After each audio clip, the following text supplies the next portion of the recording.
Take a moment and honestly look at your life.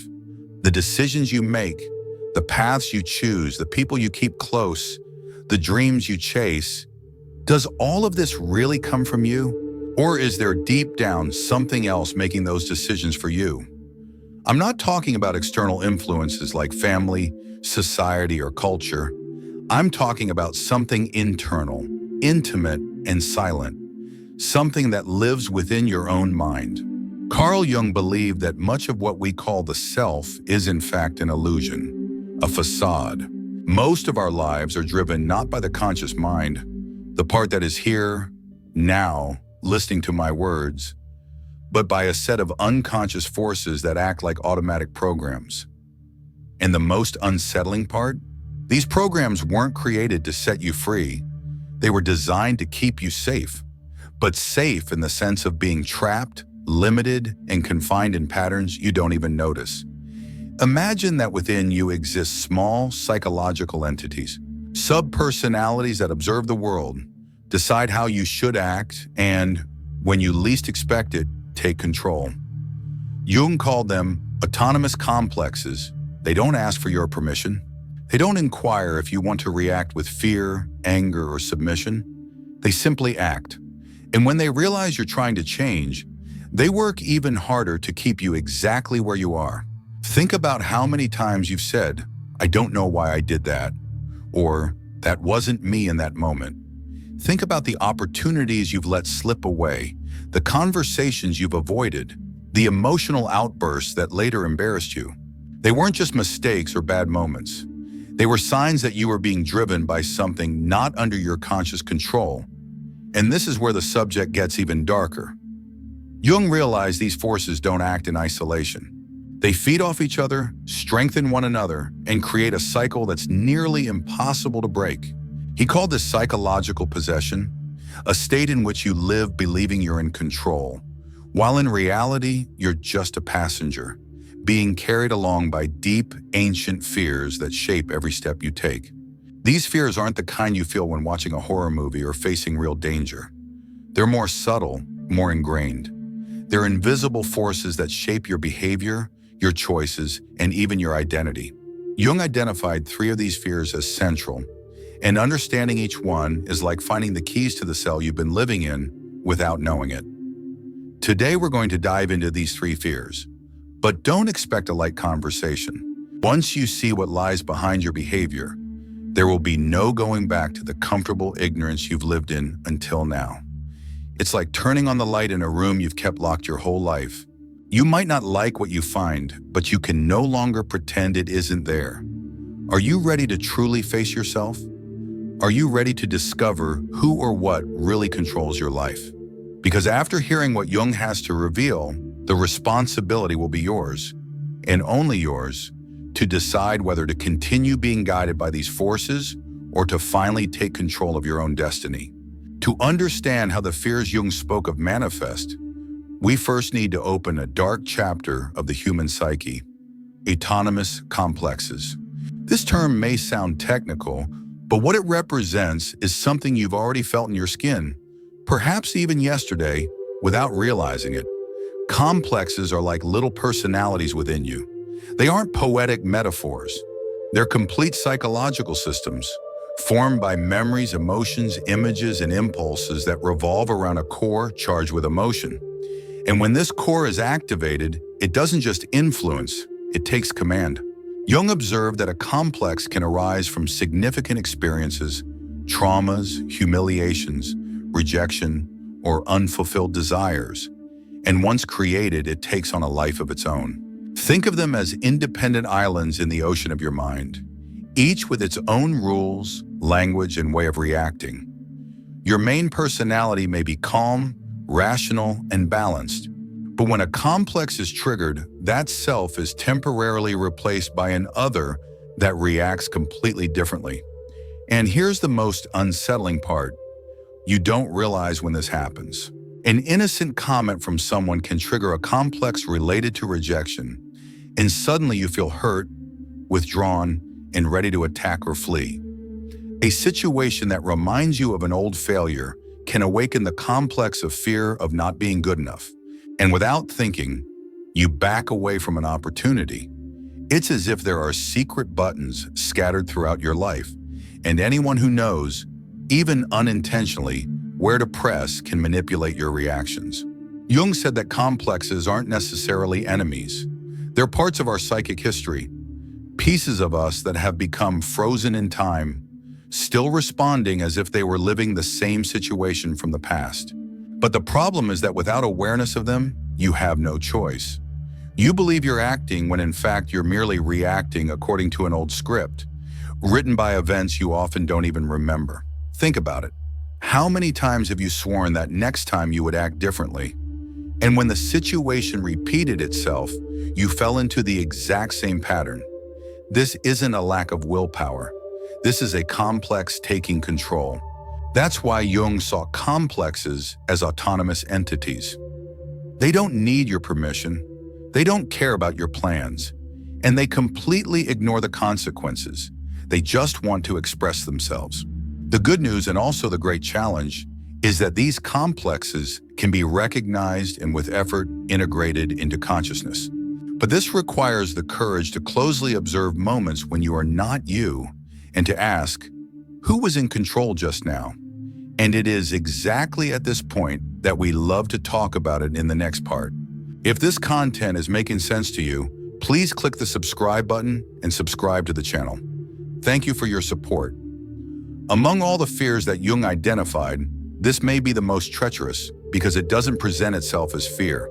It disguises itself as prudence, common sense, as it's not the right time, as it's better not to take risks now. It is the unconscious fear of becoming who you really are. Jung called this process individuation, the path of discovering and living according to your true essence, the self. And he claimed that few people had the courage to follow it to the end. The resistance to individuation is like an invisible barrier built within you from an early age. Since childhood, you have been conditioned to fit in, to be good, to be polite, to not draw too much attention, to not speak loudly, to not show vulnerability, to follow what everyone else does. Society, family, and school all contribute to shaping an acceptable, predictable, and safe identity. But safe for whom? Safe for the system, not for your soul. When you start taking steps toward individuation, whether changing careers, breaking off a toxic relationship, or saying no, where you once said yes, something within you awakens. It is a subtle yet profound panic. It's as if your own psyche screams, "Go back." You're straying from safe territory. And here lies the trap. The safe is actually the territory where you live, repeating old patterns, even if they slowly destroy you. Jung observed that most people prefer to live in the illusory comfort of collective conformity than to face the existential loneliness of being truly unique. Because taking control of your own life means giving up excuses. It means no longer being able to blame others, luck, fate, or circumstances. It is to take for yourself total responsibility for your own existence. And this weight, this absolute freedom, is unbearable for many. Have you noticed how much easier it is to follow a ready-made script than to write your own? It's easier to choose a safe career than to risk something you love. It's easier to maintain superficial friendships than to open up to deep and therefore risky connections. It's easier to identify with the group, whatever it may be, than to face the possibility of being rejected by everyone. The resistance to individuation feeds on this preference for the less threatening path. But the price is high. Each time you yield to this resistance, you drift further away from yourself. Your life becomes a poorly interpreted role, a character you play so well that sometimes you forget it's an act. On the outside, everything seems normal. On the inside, something dies a little more each day. And here is the cruelest part. This resistance does not work alone. It walks hand in hand with another powerful force that Jung described, an armor we wear to survive in the world, but which also becomes a prison. In the next chapter, we will explore this armor, the persona, and the deep fear that makes us live hidden behind it. To survive in the world, we all learn from a very early age to wear masks. These masks, which Jung called the persona, aren't necessarily lies. They are versions of ourselves shaped to meet social expectations. They are the self we show at work, the self we show to family, the self we show to friends, and even the self we show to ourselves when we look in the mirror. The persona is useful. It's like a social garment that protects us from direct judgment, helping us navigate situations where being completely authentic could lead to rejection or conflict. But this utility comes at a very high price. Over time, we begin to confuse the mask with the face. We forget where the performance ends and the essence begins. The problem is that the persona isn't just a tool, it becomes a prison. Imagine living so long playing a role that one day you can no longer remember who you are outside of it. The fear of being rejected, criticized, or isolated makes us keep the mask glued to our face, even when it suffocates. We start to avoid situations where our true nature might slip through the cracks. We choose words that won't disturb, opinions that won't divide, and behaviors that won't attract questioning looks. And deep down, we know we are betraying ourselves. There are moments when the shadow, all that we reject and hide, tries to emerge, asking for space to exist. But the persona, trained for years, quickly pushes it back into the dark. After all, showing your true self is risky. It means exposing yourself, allowing others to see your vulnerabilities, your contradictions, your complete humanity. And for those who have lived a lifetime relying on external acceptance, this risk is almost intolerable. Jung said that the danger of the persona is precisely this. When we identify too much with it, we lose the ability to differentiate what is real from what is a performance. We begin to live in a way that maintains the image we created, even if it kills us inside. It's like living in a luxurious cell, beautiful, comfortable, but locked. And here lies the final trap. The more we cling to the persona, the further we drift from the self, and the more we feed the other two fears we've already explored. Because the persona, at its core, is an ally of the resistance to individuation and of autonomous complexes. It keeps the theater running so that the audience never sees the truth. But behind all this mechanism, there's something even more unsettling. The way these forces come together, creating a state that Jung called psychological possession. It's not just you wearing a mask or yielding to a fear, it's something much greater, where every piece of your psyche conspires to ensure that you continue living a life that is not yours. And this is what we will unravel in the next part. So far, we've talked about three isolated forces: autonomous complexes, resistance to individuation, and the prison of the persona. Each of them, separately, is powerful enough to limit your life. But Jung observes something much more disturbing. They do not act alone. They intertwine, form alliances, feed off each other, and create a cohesive system that keeps you exactly where you are. It's as if they are pieces of an invisible mechanism, all adjusted to prevent any real movement toward freedom. Think of it this way. An autonomous complex is triggered by an emotional cue, a criticism, a painful memory, or an unexpected challenge. This complex, charged with energy and memory, takes control and dictates your reaction. But before you even realize what has happened, the persona kicks in to ensure that this reaction doesn't reveal too much about you. It reorganizes your posture, your words, and your tone so that everything seems normal in the eyes of others. And if you try to resist and act differently, the resistance to individuation emerges as a voice whispering, "Don't do that. It's dangerous. You'll regret it." This cycle creates a state that Jung called psychological possession. It's not possession in the supernatural sense, but in the sense that your consciousness is literally taken over by psychic contents that are not under your control. In those moments, you are not living. You are being lived. The decisions you make, the people you relate to, the opportunities you accept or decline, everything passes through the filter of these forces, which have only one goal: to preserve the internal status quo. And the cruelest part is that on the outside, everything seems to be functioning well. You continue working, taking care of your family, and having fun with friends. But inside, you are trapped in an emotional and mental routine that repeats like a broken record. With each attempt to change, the entire system mobilizes to pull you back into the same cage. That's why so many abandon the process of self-discovery. Because it isn't just uncomfortable, it is actively sabotaged from within. Jung believed that when these three fears align, they become like guardians of an internal gate. Guardians that do not let you cross to the side where the true self resides. And they are not satisfied with merely blocking the passage. They create illusions to convince you that it is not even worth trying. They make you believe that you are in control, when in fact you are just moving within a limited and predetermined space. But here's the turning point. If you start to perceive how this system operates, if you can identify it in action, you can begin to weaken it. It is at this moment that something changes. When you stop being a victim and start being an observer of your own psyche. And from there, it is possible to initiate the process of deactivating this mechanism from the inside out. In the next part, we will talk about this path to breaking the cycle.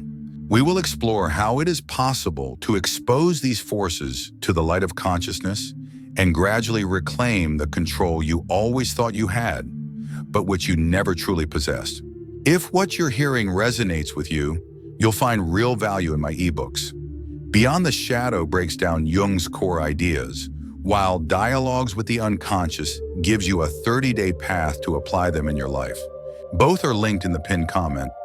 If what we have seen so far seems bleak, it's because Jung was never afraid to look at the human psyche without filters. But he also believed that no matter how deep the mechanisms of control of the unconscious were, it was possible to break the cycle. The key, however, is not to try to eliminate these forces. That would be impossible and, in fact, undesirable. They are part of you, your history, and your vital energy. The goal is not to destroy them, but to integrate them, becoming aware of what previously operated in the shadows. The first step is radical observation. This means developing a constant attention to your own thoughts, emotions, and reactions, especially in moments when you feel you have lost control or are repeating an old pattern.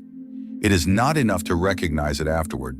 You must start to notice it in the moment. It's like learning to hear a whisper in the midst of a crowd. At first, it seems impossible, but with practice, you begin to pick up subtle signals, a tightness in your stomach, a changed tone of voice, an automatic thought that arises uninvited.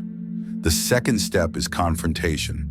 This does not mean going to war with yourself, but being willing to face the discomfort that arises when the truth appears.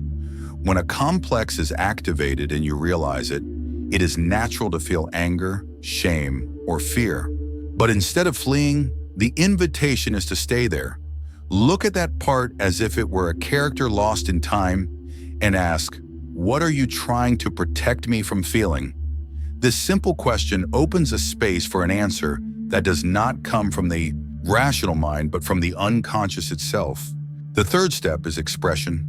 Jung advocated techniques such as active imagination, dream journaling, and creative work as ways to give voice to what is hidden. It is not an artistic exercise in the traditional sense. It is a dialogue with what lives in the shadows. It is putting on paper, in images or words, that which finds no space in your daily life. This practice reduces the distance between the conscious and the unconscious, allowing repressed material to be processed and integrated. And perhaps most importantly, the fourth step is to take responsibility. Once you see the game, you can no longer play the victim of circumstances. Recognizing that part of your choices was guided by unconscious fears is not an excuse to continue repeating the same script. On the contrary, it is the turning point where you can say, I see, and now I choose differently. This is the moment when individuation ceases to be a distant concept and begins to become a living experience. But be careful, breaking the cycle does not mean you will never again be influenced by complexes, the persona, or internal resistance. It means that when they appear, you will know how to recognize them and decide whether or not to yield. It is the difference between being a blind passenger and being the driver who knows every curve of the road. And it is exactly here that the final stage of our journey comes in. How to keep this awareness alive in daily life, strengthening your inner autonomy and not allowing the shadows to regain control. This is what we will talk about in the next part. If you've made it this far, it's because on some level, you know that what we've discussed is not just distant theory or textbook psychology. It's about you, about the moments when you felt you were not in control, about the times you swore you would do it differently, but found yourself repeating the same pattern, about the choices you can't explain, the opportunities you let slip by, the relationships you maintained even while knowing they were destroying you. It's about looking inward and recognizing that there are forces, invisible on the surface but incredibly active, shaping your life. What Jung teaches us is hard to hear. As long as you don't bring these complexes to light, as long as you don't face the resistance to individuation, as long as you remain trapped in your persona, you will be living a role that is not yours. It may be a convincing role, even comfortable, but it is, at its core, a prison. And every day that passes without confronting this is another day of yielding space for those forces to make choices for you. But there is something that no one can take away from you: the capacity for awareness. The moment you start to see the mechanism, it no longer operates in the same way. It's as if, by turning on a light in the basement, the figures that once seemed like enormous monsters begin to reveal themselves for what they really are. Parts of you that got stuck in time, that need to be integrated, not denied. And this journey is not for the weak. It requires courage to face discomfort, discipline to sustain observation, and above all, the will to become whole, even if that means destroying the image you have built of yourself up to now. Now I want you to do something. Before you leave this video, stop and reflect. Which of the three forces we explored resonates most with your life at this moment? Is it a complex that dominates you without you realizing it? Is it the silent resistance that prevents you from following a more authentic path? Or is it the mask of the persona that you lack the courage to remove? Write it in the comments. Not for me, but for yourself, as an act of bringing to light what is usually hidden. And remember, this is just one step on a long and deep journey. There are more pieces of this internal puzzle that need to be revealed. In the next video, we will continue this journey, and I assure you it is important. I'll see you there.